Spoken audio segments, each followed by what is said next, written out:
Thank you for listening to the Writers Guild of Alberta podcasts. The following episode was recorded in 2020 as part of the WGA's online reading series, sponsored by the Rosé Foundation.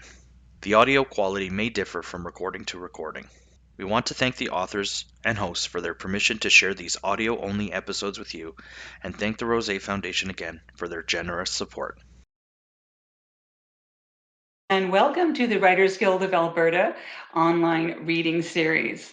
I'm Sue Farrell Holler, and tonight our guest is Grande Prairie author Annette Lapointe, who is going to tell us about her new book, which is called And This Is the Cure. As well as answering your questions and mine, she's going to give us a sneak peek at what's between the covers. Now, Annette has not always lived in Grande Prairie. She's lived in rural Saskatchewan, Quebec City, St. John's, Saskatoon, Winnipeg, where she earned her PhD in contemporary literature, and in South Korea. She now makes her home in Treaty 8 territory on the traditional lands of the Beaver people and teaches at Grande Prairie Regional College. In her copious free time, she edits the Waggle magazine. Her previous publications include a short story collection called You Are Not Needed Now, and 2 acclaimed novels, Stolen and Whitetail Shooting Gallery. Her new novel, published by Anvil Press, is called And This Is the Cure. So welcome, Annette, and congratulations on your new book. Thank you so much. It's really great to have you here tonight, and probably more than anyone who's watching, I'm just dying to hear about your book. Oh, I'm happy to tell you whatever you want to know, except the ending. Give us a bit of a teaser and tell us what it's about. Oh goodness. Well, my one sentence version of this has long been. And This Is the Cure is the story of an old order Mennonite girl who runs away from home and joins a riot girl punk band. But that's only one aspect of it, because the novel actually begins with her in middle age, returning to Winnipeg following the death of her ex-husband to regain custody of her estranged daughter, who's 11 years old. At that point, she is a host for Canadian Public Radio, a distinguished arts commentator, and a bit of a mess, who's about to have to be a responsible adult in her private life for the first time in her life. That sounds like quite a plot.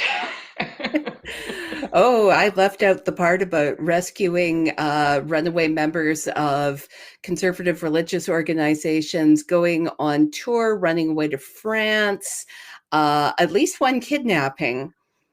And romantic encounter on the doorstep of a psychiatrist. Lovely. Why don't you give us a little bit of a reading and whet our appetite just a little bit more? Okay. These are the opening pages from a chapter which is called Ativan Sea. Okay, sounds great. We're all ready for you. I had to fly home in the middle of the night. The last flight from Pearson to Winnipeg came in at 11:56 p.m. And by then I'd been in transit for something like 5 hours.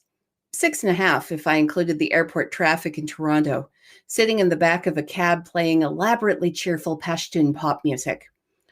Quiet airline agents had escorted me to the special screening line reserved for the elderly, the disabled, and for emotionally fragile minor celebrities. I'd walked up with something like confidence, then crumpled when I realized I hadn't sorted my purse out for air travel. It was loaded with the small, basic contraband items that kept me locked in conversational loops while my flight boarded, and called for me a second time and then left without me. They confiscated my jackknife and screwdriver set, and a nail care kit loaded with metal edges, 2 lighters, and a handful of loose pills half crushed against the lining that I might have been able to persuade them were antihistamines or something else innocuous that hadn't come into my possession at 2 a.m. at a concert last summer, which was the last time I'd carried that purse before the current moment. Through it all, they were so polite. I was treated with the respect of a prosperous white woman, even as they called up the police records that included my two arrests for indecent exposure, my unprosecuted but well-known assistance of runaway cultists, the bar fights and riot girl battles, and mental health reports after I'd stood on the railing above the CP rail yards in Winnipeg and suggested that I might be better off neither a mother nor a living woman. No one commented on that. The 9 respectable years since working for public broadcasting had gradually turned me into a respectable figure for a polite nation. They asked me to sit down. There might be a short delay. And I cried. The airline agent was still hovering wordless at my elbow. I stared at the small number of extra pills in my purse and wondered if I could level out in time to fly. If I took everything right then, before it was confiscated, I might have a chance. I'd need more, though, later. And no one was home to bring me more. My husband was still out of the country, coming back on his own sleepwalk itinerary of boats and airports and 5 days in Miami.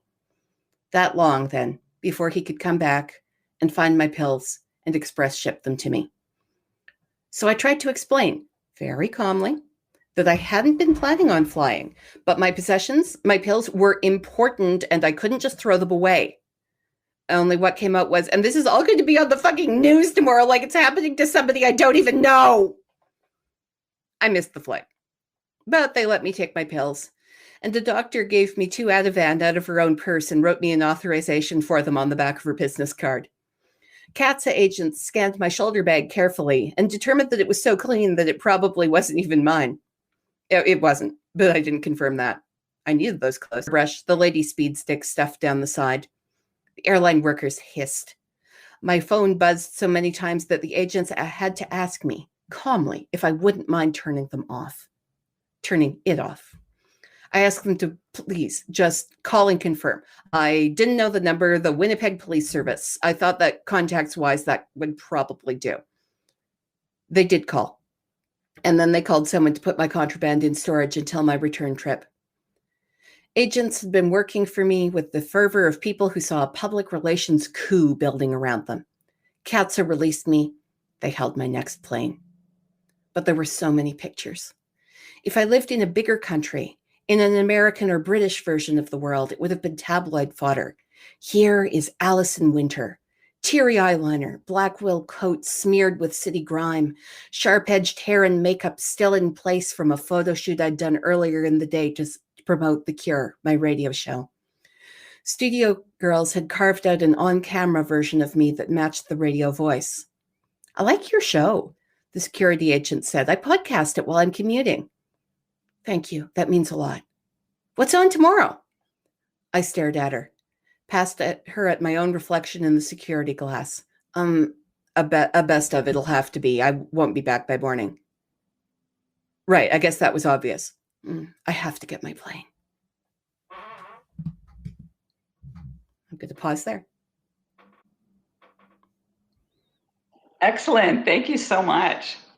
For those who are just tuning in, I'm in conversation with author Annette Lapointe, who is telling us about her new novel, and this is The Cure. We're always curious about those who are watching this program, so feel free to type in your location in the comments section. On the right-hand side of your screen is also where you can post questions for Annette. So I have a bit of a question for you here. Okay. In the passage you just read, this is a woman with a definite past, and she's pretending to be someone who she isn't necessarily. And I'm wondering, did this story start with her, or did it start with a situation? Oh, the story started very much with her. She's Alison Winter, and she's, as a character, she emerged very early. Although, if I'm honest, the very first seed of this novel was, in fact, a situation, one that comes up much later in the book, of Alison and her 11-year-old daughter in a kitchen while Alison's cooking, and her daughter finds all the food that she cooks disgusting. I believe she's making artichoke pizza. The child is like, no. And also the child wants her to know that her taste in music is embarrassing. And I thought, my God, we go from cool to pathetic so fast. Mm-hmm. And so then I tried to imagine the coolest woman that I could, the one who would be ferocious, the not quite a rock star, but very much an outsider, somebody who children wouldn't easily reject. And then I thought, so would she be admired by an adolescent? No, not remotely. Nothing but embarrassment.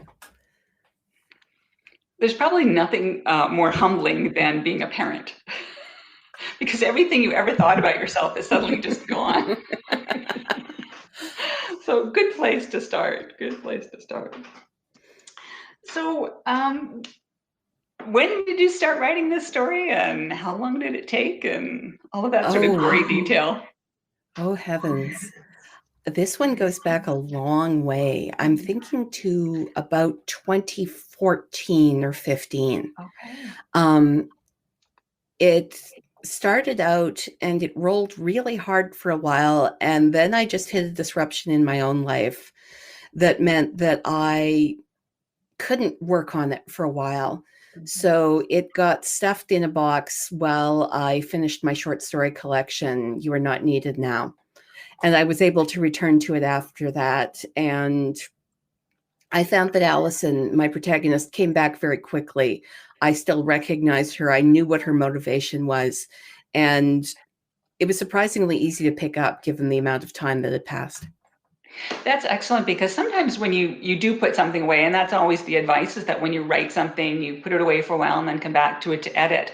But sometimes when you do put away a manuscript, it is like, I don't know if it's that the writer has changed and become a different person and the character has lost some gloss. But with this case, it sounds like she continued to gestate in the time that you were away from her. It's interesting because Allison is not someone I'd be comfortable being friends with. I'm people who know me know that I'm actually a very quiet and reclusive person and not at all the sort of person who gets into bar fights. But as a character, she was fully realized very early.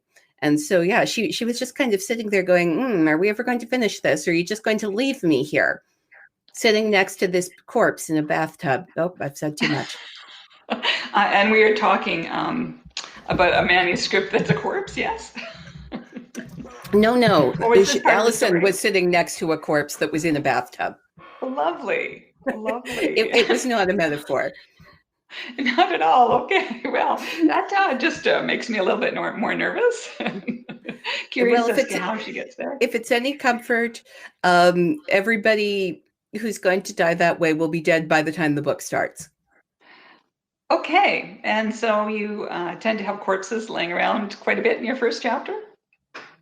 That's how I started my first novel. It worked well, so I thought I'd do it again. First kill the character, then find out what happened. That's an interesting thing to do. It sounds it's sort of dark. Like if you do, I always kind of worry about people who kill characters off in strange ways. And I kind of wonder, like, do you sleep at night or do you? Oh, yes, very well. All the dark stuff comes out over here.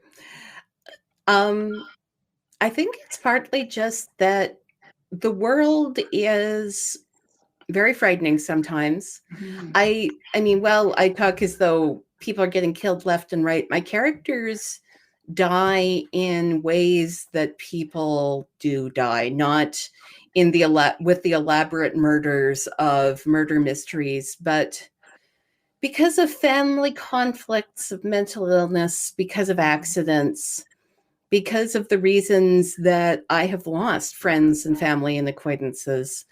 And I'm interested not so much in the deaths as what effect those deaths have on people's lives and relationships and how people go on after that. And I think that's a very interesting piece, is that it's what a death sets into motion, whether physically, emotionally, or a combination of both. So a very interesting place to go as a writer.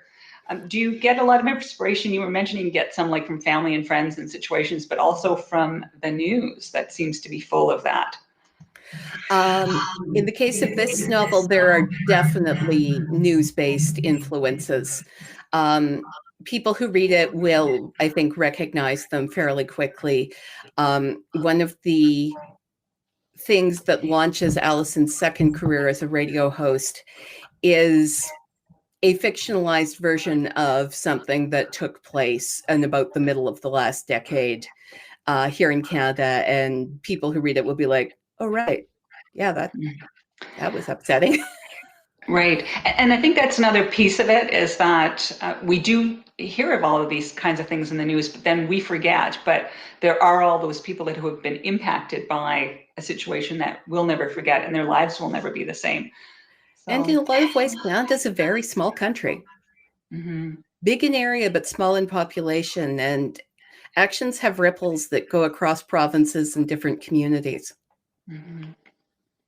Interesting. So do you have another piece ready that you would like to share with us? I do. I have one of Allison's retrospective moments of explaining how she got from her origins to where she is now. To fully understand this, you need to know that Hannah is her daughter's name. Okay. Excellent. Okay, and this is from chapter 7. Okay, I'll let you go with it. Okay. Like Hannah, I wasn't an orphan, although after a fashion, I suppose I orphaned myself. I found an official representative of the state, and I expressed that I would not be returning to my family, and I had a perfect weapon in this campaign. They made me get married. I'm 15, and they made me get married. That was not supposed to be possible. There was a law in the books that you had to have parental consent to marry if you were under 18. That a family court judge was required to sign off on an order if you were under 16. Still, before the internet, looking up details like that was a problem. The regional library might not have had a set of complete rules, and the church might not have. The church might say, yes, you can and should get married. And I might have said, yeah, I think that's a good idea. Yes, I want to. I want to get married. It might have been my idea. But you don't have legal volition at 15. You can't be the person who ignores the rules, who adjusts Allison's birthday when copying information onto the marriage certificate, makes her 2 years older, not a legal adult, but close enough. That sort of crime brings not only social workers, but the police. And I hadn't expected that. I wanted to leave, but I had no experience at running away from home. I'd read about it, but all the accounts were either fantasies of a not quite pastoral quasi-England or urban narratives with cities that swallowed little girls. So you can run away like Jane Eyre, across the moors and meet your cousin, learn German, and not marry him, even though he's perfectly nice, if a little imperialistic in his intentions for the Indian subcontinent. I could have run away across the fields and met my own cousins, who would have given me dinner and driven me home, and my parents would have been very reasonable about it. Told me that if I needed to go somewhere, they would be happy to drive me. Except they'd gone off on their own missionary ventures, though not to India. They'd packed up 201 and left without me. The room the police interviewed me in felt like a classroom. A blonde woman with gorgeous shoes talked to me softly for a couple of hours about Ethan, my husband, and my baby, and how much I understood about sex, really. So I told her about childbirth, about working with my mother, the midwife, to deliver babies on 2 continents, about the baby my mother had with me in lurking attendance. A year later, I'd probably have given her different answers. By then, I'd read The Complete Joy of Sex, complete with the details about naval sex and how to do it on a motorcycle. In the end, she studied me like she wasn't sure whether to lock me in a box, and I said, please, don't make me go home with them. Do you think they're going to hurt you? I thought, lie. I couldn't imagine anyone believing me. Ethan's parents were as wholesome as anyone I could imagine, and they'd already successfully raised kids who could speak for them. They'd agreed to take care of me since I couldn't travel with my parents, since I was pregnant, since I'd married their son, since I'd walked my whore body into their house. I said, if you send me back, I'll run away again. I said, if you send me back, I'll kill myself. One of those. I'm fairly sure I said one of those things. And I'm going to stop there.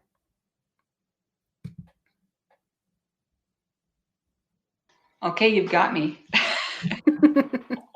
There's nothing like one character manipulating the answers to get what you want. That has me going. So just a reminder, if you would like to ask any questions of Annette, please type them in and let us know what you are dying to know. So have you been a writer all of your life? Oh, an interesting question. I don't remember being a writer when I was very small. I do remember in grade 5, my grandfather, who was a determined garage sailor, brought me a portable typewriter in one of those suitcase boxes that snapped over the top and said, here, try this. And I thought, I'm a writer now. And it really took. I banged away on that thing. I wrote stories about my classmates. I wrote stories about Star Trek. I wrote stories about ponies. And eventually I even got a computer, and the typing on that was so much less work. Those old manual typewriters, you had to hit them so hard. I know. I actually have one in my basement, and I think it would be really fun to give one to someone like you. Make you write a novel. You can't quite see it because of the shadows, but over my shoulder, next to the plant, is actually my great-grandfather's typewriter. Oh, how interesting. You never know what's going to spark a kid, right? So I would say that you've been a writer all your life. I think you could, you close enough. 10. Yeah. I've definitely been a reader since I was very small.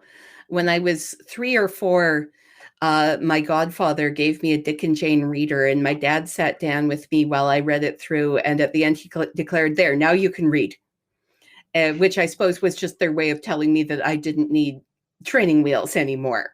Right. Because I'd been, reading loudly with my parents for some time. And they were like, just tell her she can read and she'll stop bugging us. And it's true. They didn't see me again for years. There you go. Well, that's just another advantage of teaching children how to read and to love books. That's kind of good. Are you still a big reader? Oh, yes. Since I've been working from home, which is since March, I read the great big pile of books next to my bed, which was, about 14 books high. Wow. I haven't read all the books in my house, but if I did, that would be a real disappointment. Yeah, I read pretty steadily every day, all day when I can. Yeah, great. So this is a question that's come in from a watcher. Can you speak a bit about the depth of characters? I'm interested to hear if there is a specific message about humans you were trying to portray. Oh, I try to, if I'm going to include a character, I try to make them a whole person. I try not to have throwaway characters. I like to think about who the characters are and what they want. Allison, of course, is the most developed character in the novel. One of Allison's struggles is that she has absolutely no idea what she wants. She is also bipolar. That's not her defining feature, but it does mean that her actions occasionally go off the rails. She is manipulative, but she's somebody who's had to shift for herself since she was quite young. And I think to the extent that she wants one clear thing, it's that she would like to be able to keep her life under control. It's not going well, but she does keep trying. But I also wanted Hannah to be a whole person. somebody who was 11, who had experienced terrible loss, who had always known this woman was her mother, but hadn't been close to her, and who is really thrown out into the world, accompanied by an adult, but not being properly parented. Allison's partner, Eden, is someone I like a lot. Like her, he's mentally ill. They take fairly good care of each other, but he has a whole other life. And this is the thing, that sometimes other characters aren't present because they just have other things going on. Is that a useful answer? I think it's a very useful answer. For me, I did start with that scene, but it's very much characters first. That if it's not true to them, I can't make it happen. Yeah, for sure. And it's interesting to have that full roundedness of your characters and to know all of those little background pieces.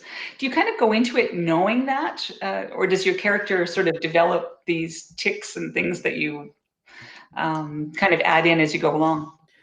In the pauses of writing, when I'm maybe not blocked, but not sitting at the keyboard, I keep notebooks and I make notes about the different characters, ideas I have for them, experiences, conversations that they might have that don't necessarily belong in this book because they aren't relevant to the plot, but that tell me more about who they are. And although this is the longest book I've ever written, it is down between a quarter and a third in total length from its first or second draft, simply because there were so many moments between the characters, so much background that simply was bogging down the story. Right. But yeah, everybody has huge histories here. That's good, because that means that you also already have material for the sequel. Oh, don't tempt me. I'd love to see what happens when Hannah grows up. Well, and I think that's just an interesting piece, that you just finish one and you fall in love with the character and want to know more, and that you do continue to live with them. So that's good. I'm glad she continues to inhabit you. Oh, very much. So another question from a viewer, and it is, how does teaching influence your writing? Oh, enormously.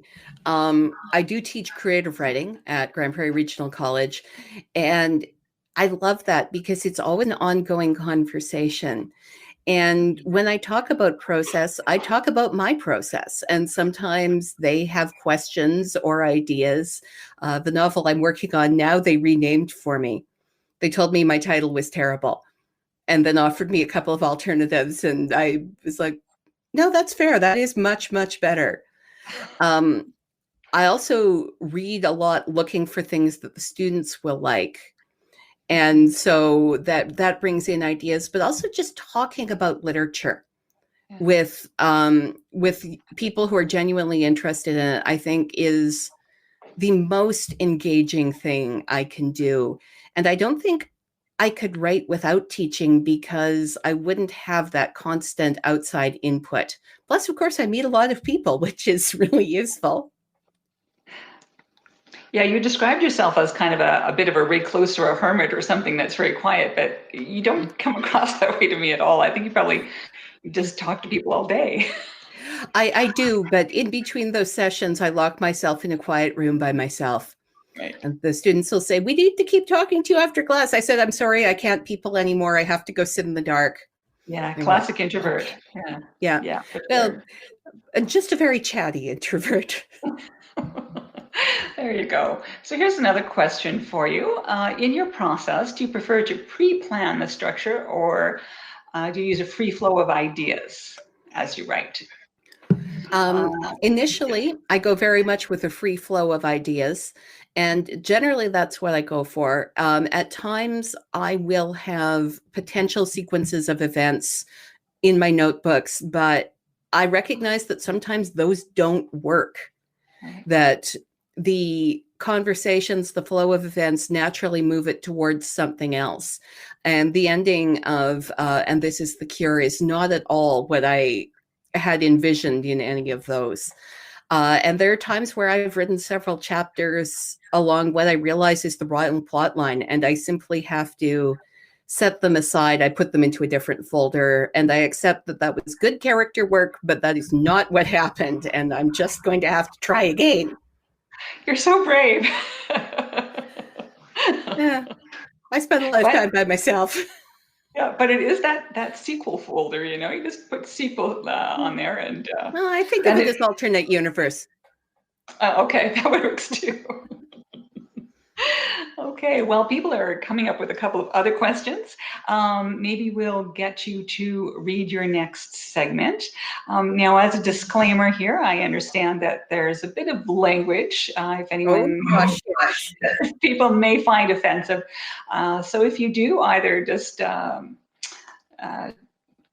maybe turn on mute for about 5 minutes here and then turn back on, and we should be good to go.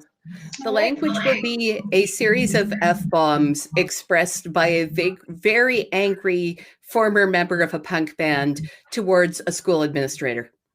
So very appropriately used. In some ways, in other ways, no. Allison's not known for being appropriate. My kind of girl. I'm a little scared of her, but she is a lot of fun. This is from chapter 17. I studied Hannah slumped next to me in the molded plastic office chair. She'd been crying. Like me, when she cried, her face turned red and she immediately became furious. I got up and crouched in front of her. I said, "They don't understand that you're mad. Hold on to the mat. Stuff it inside. Grind your fingers into your palms or your legs if you have to. You can scream as soon as we're out of here." She stared at me, then nodded. They came in. Because Hannah was under 12, her vice principal informed me, they had decided not to involve the police. That said, they wanted me to understand how seriously they were taking this incident. The girl's parents were furious, legitimately, and had demanded a formal apology and a restorative justice process before Hannah returned to the classroom. I looked over at her. Why? Not exactly a question. We take violence very seriously, Mrs. Winter. Ms., if we had realized how disturbed Hannah was, we would have requested a psychiatric assessment before she joined us. There was a distant journalistic part of my brain that recognized that the woman's horror was genuine enough. Hannah had flattened not one, but two classmates. The boy had lost a front tooth. The girl's nose was broken, apparently the result of more than a dozen rapid-fire blows to the face. I said, I want you to acknowledge that she was provoked. We don't accept violence here, regardless of provocation. What do you propose then? Journalist voice. A 2-week out-of-school suspension. Her return will be contingent on a therapeutic assessment, an individual behavior improvement plan, and a formal apology from Hannah to the students involved. I nodded. I expect you'll send me a document to that effect? She hesitated. I had assumed you wouldn't want a paper trail. Do you expect me to find a therapist and complete this process in 2 weeks without official forms? Very well. I said, Hannah, let's go. Leaving furiously would have been easier if we'd had a car.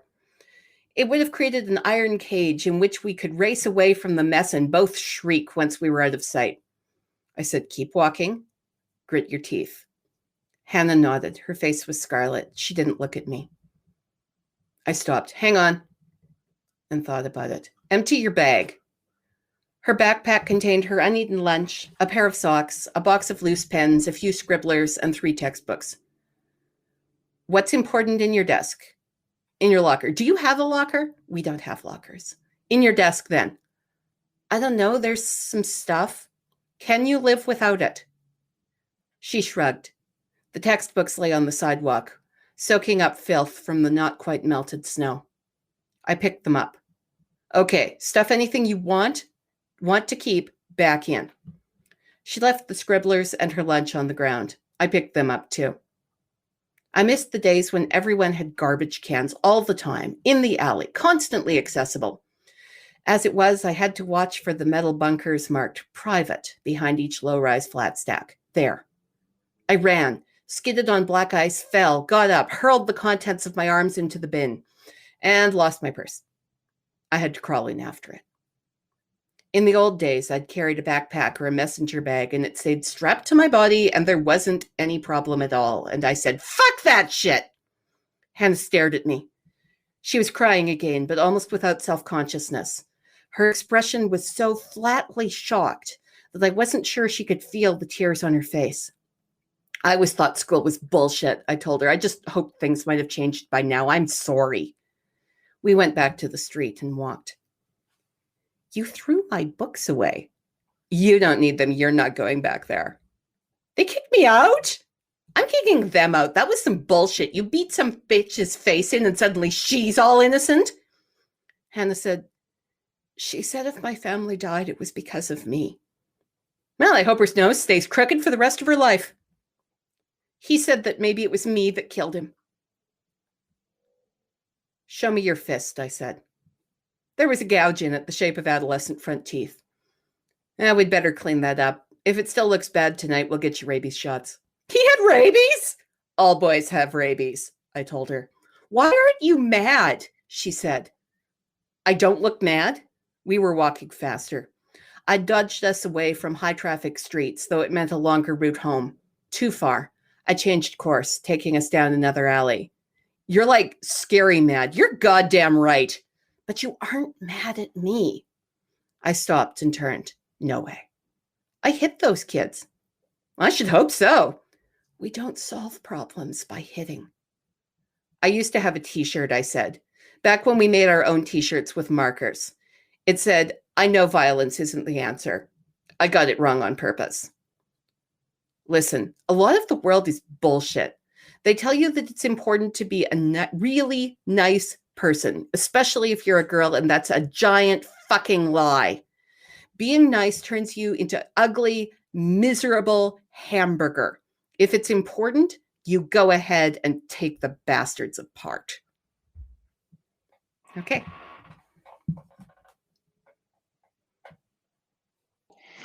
I'm loving this woman.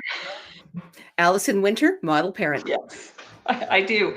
I bet it was a fun character to write. Oh, she really was. She'll do anything. If she gets mad, she will scream at people. She reacts to people blocking her by taking off her clothes to terrify them. I do that too. Just kidding. I haven't tried it yet. I'm a little too modest, but boy, is she fun. She is so much bolder than I am, and it's utterly satisfying to let a character like that run wild. Mm-hmm. Is she maybe you vicariously? It sounds like you have a really good, like, this is what I would actually do if I could. Well, partly, but of course, I also get to see all the consequences of her actions, which are, she's not good at negotiating. She's not good at long-term thinking. And so she acts very much in the moment, very much out of anger.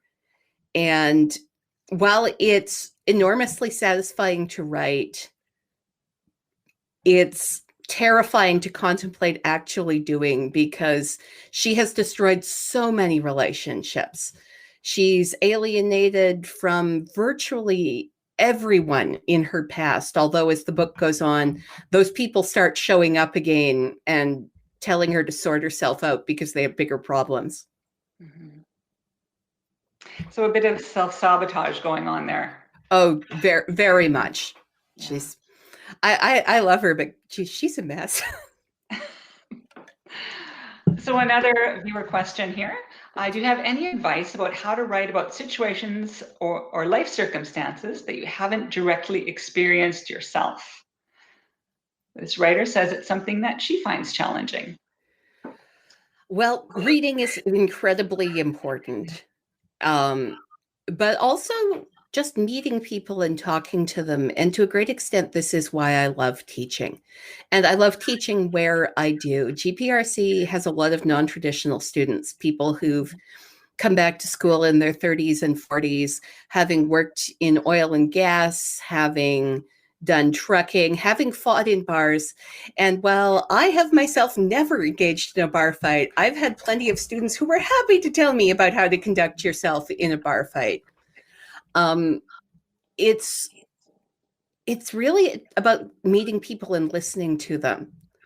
I try not to simply adapt other people's lives. I feel that those are their stories, but I get a sense of circumstances, of experiences, of other modes of life from the one I'm living. And I love to hear people tell me about things that they've done that I haven't. I think I recommend teaching, honestly, people and teaching adults, because people want to be heard and they will tell you the most amazing things. And I think that life experience, it is a really important piece. And the other thing that you've really tagged on there, it's the listening. And the more we listen, the more we hear and the more we can share as a storyteller. That's brilliant. Very, very much. Yeah, for sure. So I don't know that we have any other questions coming in. I think we have just a couple of minutes left. So if you do have a question that you'd like to ask Annette, please type it in really fast and we'll be able to get to it. The other really super important question that I have to ask you is, when will this book be available? Oh, the $1 million question. Officially, my release date is September 15th, but 2020 being what it is, I think there may be a small delay in that. It will definitely be out this fall. Amazon, and because I'm big on independent booksellers, McNallyRobinson.com have it listed for pre-order. It'll be out before Christmas. Frighten your friends and family with it. Well, I think we'd actually make a lovely Christmas gift, because who doesn't love to get a book to read? It's a big one. It's double the size of my previous books. Well, you know, it's probably really good value. It's a brick. We love bricks. We can use them for many, many, many things. But the best thing to use them for is to curl up in your new pajamas and wait for the blizzard to come and just do a full day read, or maybe 2 days in this case. And if we all go back to quarantine, we're going to need a lot of books. So stock up now while you can still go out in public. I love it. I love it. But order it online or from your get it from your independent bookstore for sure. Order it from the independent bookstores. They could use the business. And we've got some great ones.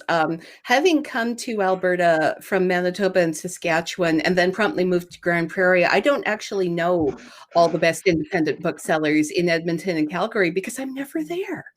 Mm-hmm.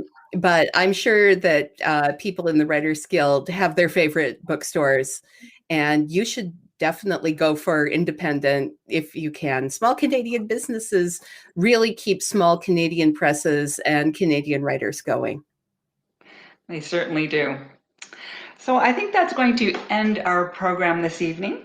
I would just like to thank you so much, Annette, for being with us tonight and sharing this amazing book. It's called "And This Is the Cure," put out by Anvil Press and available mid-September or perhaps just a little bit beyond. Most definitely available at your local independent bookstore or online. And again, do support the independents if you can. Before we sign off, I'd also like to thank the Rosé Foundation for being the sponsor for this program and for this series. So everyone, thank you so much and take care.